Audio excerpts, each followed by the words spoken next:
نبينا كسوة صلى الله عليه وسلم إنه يريد يا معشر من آمن بلسانه ولم يدخل الإيمان في قلبه ضدك عربك أون إلهي كرميه قلبي قودنا أوسن إيمانك قلينو أفكي إيمانك كشيكتان لكن قلبي قود إيمانك أمدقين كوا صوب النبي صلى الله عليه وسلم لا تغتابوا المسلمين مسلمين تحملنا ولا تتبعوا عوراتهم مسلمين تعورضوا دي عيبه ودان هالراعنا فإنه من تتبع عورة أخيه تتبع الله عورته روح مسلم كولالك عيبه زنا رادية إلهي با إساقنا عيبتي سدبقلا روح إلهي عيبتي سدبقلينا مال فضيحين حتى قرقي سقدي سرها نقطه marka ilaahay dagaal ha la gelin miskiin baa tahay iskama celin kartid lama dagaalami kartid dadkan aad wax ka sheegaysid xamanaysa ee ceebahooda aad raadinayso waa dad mu'miniin oo ilaahay difaacanayo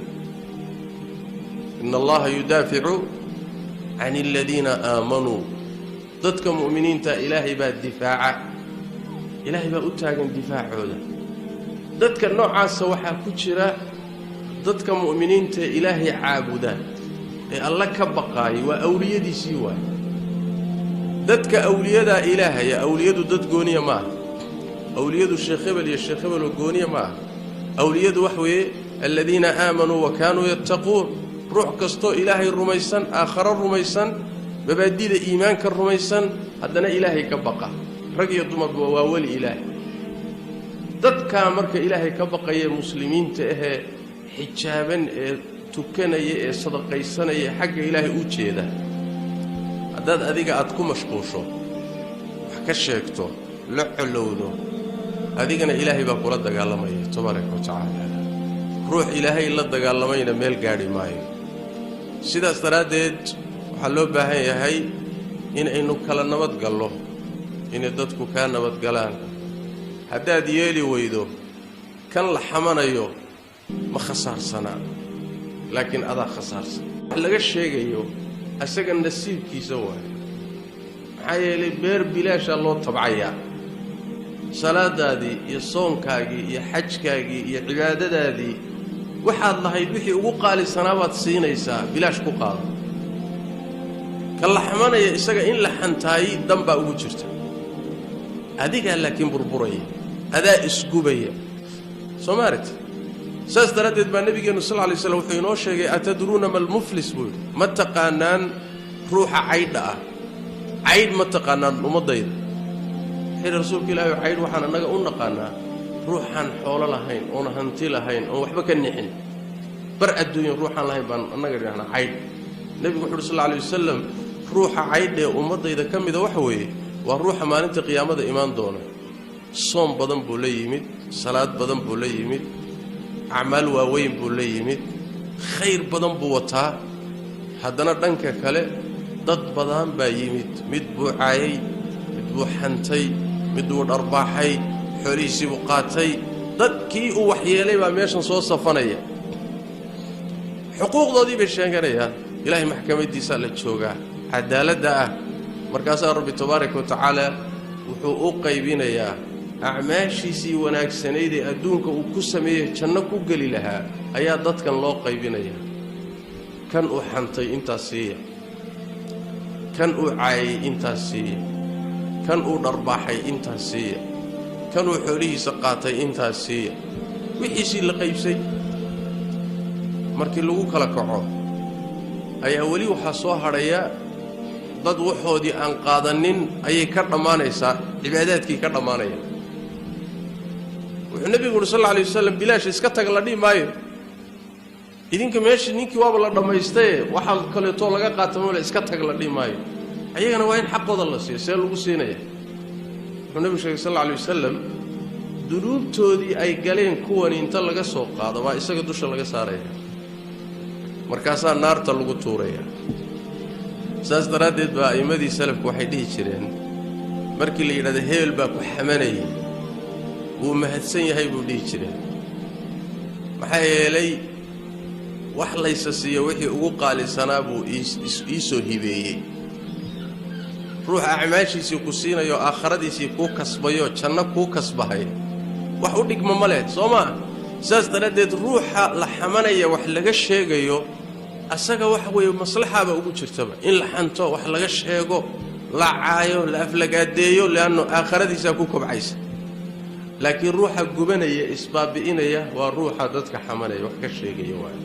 aakhiradiisa iyo adduunkiisaba waa gubaya sidaas daraaddeed walaalayaal waxa laga maarmaan ah inaynu carabkeenna ilaalino khayrka aan ku ilaalino xumaantana aan ka ilaalino subaxdii markuu waagu bariyo sida nabigu inoo sheegay sallallahu alayhi wasallam xubnaha dhan waxay abihinayaan carab waxay leeyihiin carabo ilaahay nooga baq haddaad toosna waa toosaynaa haddaad qalloocatana waa kula qalloocanay war carabo ilaahay ka baq bay leeyihiin xubnihii kala waaninay laana halis buu ku yahay carabkani halis buu ku yahay saas daraaddeed carabka aan ilaalino xanta aan iska dayno wax ka sheega dadka aan iska dayno inta aad dadka ku sheegayso in la eg baad leedahay haddaad isu fiirsato ood is og tahay ceebahaagu waa badan yihiin waxaa laga yaabaa ruuxan aad xamanayso inuu kaa ceebi yar yahay waxaad ku sheegayso wax ka daran baad qabtaa laakiin maroodigu takarta saaran ma arko bini aadamkaa saas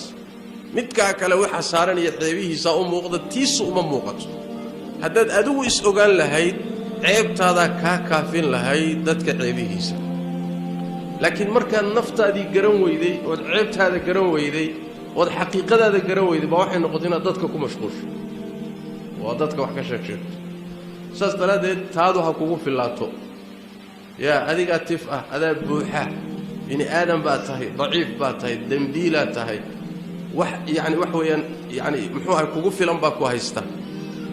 geed walba in guutaa hoos taalla mid walbo inaga mid ah khaladkiisuu leeyahy kullu ibni aadam khataa wa khayru lkhataa'iina tawaabuun saas daraaddeed adiga naftaada ku noqo xaqiiqadaada isku noqo ceebahaagu ha kaa kaafiyeen intaad aragto bini aadamka kale wax ka sheegiisa iyo xantiisa ha kaa kaafiyeen marmarka qaarkood waxaa dhici karta inaad si kaftan ah si ciyaar ah si dadban oon toos ahayn inaad dadka u xamato marmarka qaarkood xantu carabka inaysan ka dhicin baa dhici karayso ay ka dhacdo xubnaha marmarka qaarkood ishay ka dhacaysaa ishaasay ka dhacaysaa waa ka ilaahay tabaaraka wa tacala inoogu sheegay waylun likulli humazatin lumazah kuwa dadka xanta aadna u ceebeeya labada kale humaza iyo lumaza midna waxay tilmaamaysaa afkii carabku ruuxii kooxyu dadka ka xamanaya wax kaga sheegaya midna fal iyo ficil buu wax kaga sheegaya waa il jabinaya isha iyo xubnaha iyo carabka iyo waxbuu ku xamanaya midna afku ku xamanaya labaduba waa khatar rasuulkeenna waxaa la weydiiyey sal alla alay wasalam dadka maxaa ugu badanoo jannada geeya wuxuu rasuulku sal alla alay wasalam taqwa allahi wa xusnu lkhuluq alla ka cabsi iyo akhlaaq wanaagsan inaad xaqa ilaahayna gudato xaqa addoommadana gudato waa wixii janno lagu gala waay maxaa dadka naarta geliyo u badan baa la weydiiyey nebigu wuxuu yidhi sal alla alay slam alfamu waalfarju waa labada duleelo waay xubinka taranka iyo afka labadaasaa u badan wax bini aadam naar geeya waxaa u badan carabka iyo xubinkiisa taranka labadaa ruuxii ka badbaadaayey naar waa ka badbaadaya labadaa sharkooda alajwafaan saas daraaddeed baa nebigu wuxu uhi sal alla alay wasalam labadaa ruuxii ii damaano qaada inuu ilaaliyo aniguna jannaan u damaano qaadaya laakiin yaa damaano qaadi kara nin walba meel bay u joogtaa laakiin kulligeen carabkaas iyo aafadiisaa ina wadato ruux ka badbaadaya waa yaryahay laakiin waa isdhaannaa